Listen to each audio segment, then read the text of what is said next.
ప్రభువైన యేసుక్రీస్తు నామములో మీ అందరికీ శుభాలు తెలియజేసుకుంటున్నాను.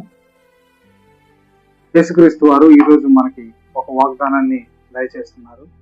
ఈ మే నెల 5వ తేదీన బైబిల్లోంచి చిన్న మాటను చదువుకొని మనం ఈ రోజుని కొనసాగించుకుందాము. పరిశుద్ధ గ్రంథంలోంచి రూతు గ్రంథంలో ఒక మాట చదువుకుందామండి.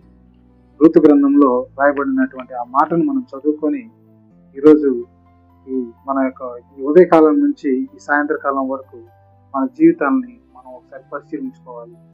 రూతు గ్రంథము 1వ అధ్యాయము 16వ వచనం. ఇక్కడ ఏం రాయబడిందంటే, అందుకు రూతు చెప్తుంది, తన అత్తతో ఒక మాట చెప్తుంది. నా వెంబడి రావద్దనియు, నన్ను విడిచిపెట్టమనియు నన్ను బ్రతిమలానకొనవద్దు. నీవు వెళ్ళి చోటకే నేను వచ్చేదను, నీవు నివసించే చోటనే నేను నివసించేదను. నీ జనమే నా జనము, నీ దేవుడే నా దేవుడు. ఈ చిన్న వాక్యాన్ని దేవుడు దీవించిన గాక. అయితే ఇక్కడ చిన్న సన్నివేశం ఒకటి జరిగి ఉంది. అయితే ఈ రూతు అనే ఒక ఆమె తన యవన ప్రాయంలో ఉంది, భర్తను కోల్పోయి ఉంది. నయోమి కోడలైనటువంటి ఈ రూతు చాలా విధేయత కలిగి ఉంది. అత్తతో పాటు నువ్వు ఎక్కడికి వెళ్తే నేను అక్కడికే వస్తాను, నీ ప్రజలే నా ప్రజలు, నీ దేవుడే నా దేవుడు అని సాక్ష్యం ఇస్తుంది. ఆమెకు వెన్నంటి ఉంటానని, నిన్ను వదిలిపెట్టను, నీతోనే ఎప్పుడు నేను ఉంటానని చెప్పేసి ఆమె విధేయతను చాటుకుంటుంది. అయితే ఈ రూతు గ్రంథంలో రాయబడినటువంటి ఈ మాట గొప్ప మాటగా మనం చెప్పుకోవచ్చు.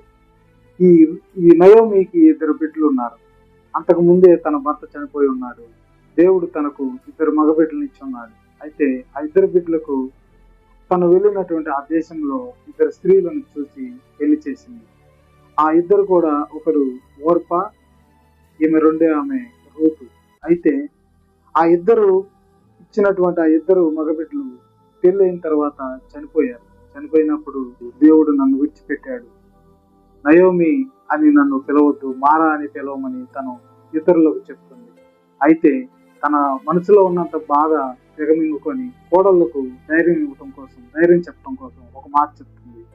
మీరు మీ యవన ప్రాయంలో ఉన్నారు కాబట్టి మీరు వేరొక చోటుకు వెళ్ళి మీ జీవితాలను కొనసాగించండి అని చెప్పినప్పుడు ఓర్ప వెళ్ళిపోయింది.